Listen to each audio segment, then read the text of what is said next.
ప్రజాపాలన ప్రభుత్వంలో నాయి బ్రాహ్మణులకు న్యాయం చేయాలని ఆ సంఘం మండల పట్టణ అధ్యక్షులు చెరుకు వెంకన్న నడిగొట్టు అంజన్నెలు కోరారు. లక్షెట్టిపేట పట్టణంలోని ప్రెస్ క్లబ్ భవనంలో ఏర్పాటు చేసిన పాత్రికేయుల సమావేశంలో సంఘం సభ్యులతో కలిసి మాట్లాడారు. గత ఎన్నో ఏళ్లుగా నాయి బ్రాహ్మణులకు అన్ని రంగాలలో అన్యాయం జరుగుతుందన్నారు. ముఖ్యంగా కుల వృత్తితో జీవించేవారు అనేక ఇబ్బందులు ఎదుర్కొంటున్నారన్నారు.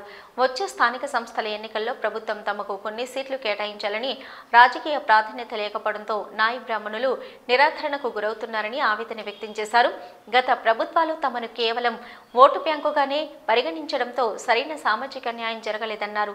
ఇప్పటికైనా కాంగ్రెస్ ప్రభుత్వం నాయి బ్రాహ్మణులకు కార్పొరేషన్ ఏర్పాటు చేసి న్యాయం చేయాలన్నారు.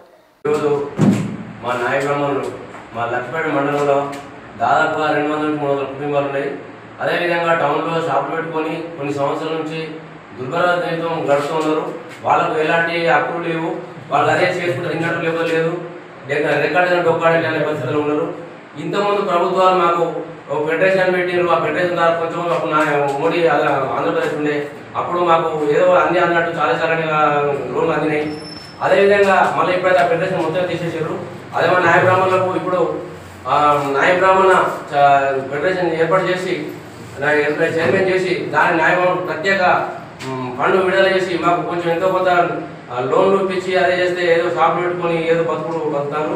మళ్ళీ ఇంకోటి మా నాయకులు చిన్నగా సుందరం చూస్తున్నారు.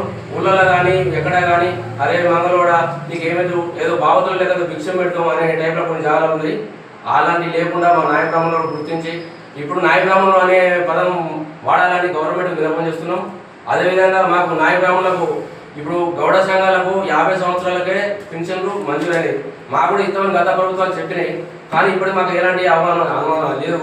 ఇప్పుడు మా నాయ బ్రాహ్మణులకు ఇట్లా చేతులు గుంచుతున్నాయి, నిలబడితే కాళ్ళు గుంచుతున్నాయి, కళ్ళ మీద వెంట్రుకలతో కళ్ళ మీద వేయబడి కళ్ళు పోతున్నాయి. అందుకే మాకు 50 సంవత్సరాలకే పెన్షన్ కూడా మంజూరు చేయాలని ఈ ప్రజాపాలన ప్రభుత్వాన్ని కోరుకుంటున్నాం. అదేవిధంగా మా నాయ బ్రాహ్మణులకు ఈ షాపులు చేసుకున్న వారికి ఇండ్లు చక్కగా లేవు. మా నాయబ్రాహ్మణ కాలనీ అని ఒక జాగా ఏర్పాటు చేసి అక్కడ మాకు కొన్ని ఇండ్లు కట్టిస్తున్నట్టయితే నాయబ్రాహ్మణ కాలనీ అని పెట్టుకొని ప్రజాపాలన పెట్టుకుంటాం మేము. అదొకటి.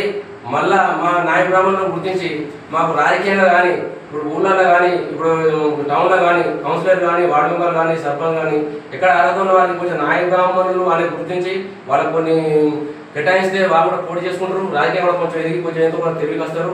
అదేవిధంగా మా నాయ బ్రాహ్మణులను ఇప్పటికైనా కానీ గుర్తించి ఈ ప్రభుత్వాలు మాకు చేయని ప్రభుత్వం వచ్చే ప్రజాపాలన ప్రభుత్వం అంటే మంచి ప్రభుత్వం కాబట్టి ఈ ప్రభుత్వం మాకు ఏ రకంగా న్యాయం చేయాలని కోరుకుంటున్నాం.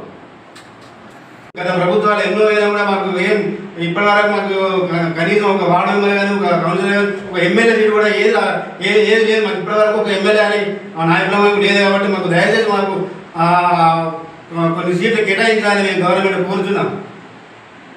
కాపాడవలసిందిగా ఆ హక్కులకు మాకు పెట్టే హక్కు కల్పించాల్సిన బాధ్యత ఈ ప్రభుత్వాలపైన ఉంది కనుక ఈ ప్రభుత్వాన్ని మేము వేడుకుంటున్నాం. మాకు వచ్చే హక్కులు మాకు రాజకీయ హక్కు కావచ్చు, సామాజిక హక్కు కావచ్చు, ఉద్యోగ భద్రత కావచ్చు, మాకు ఏ అవసరం మేము సామాజికంగా చేసినామో అన్నిటికీ మాకు ప్రభుత్వం ఆదుకొని మమ్మల్ని మా నాయ బ్రాహ్మణుల్ని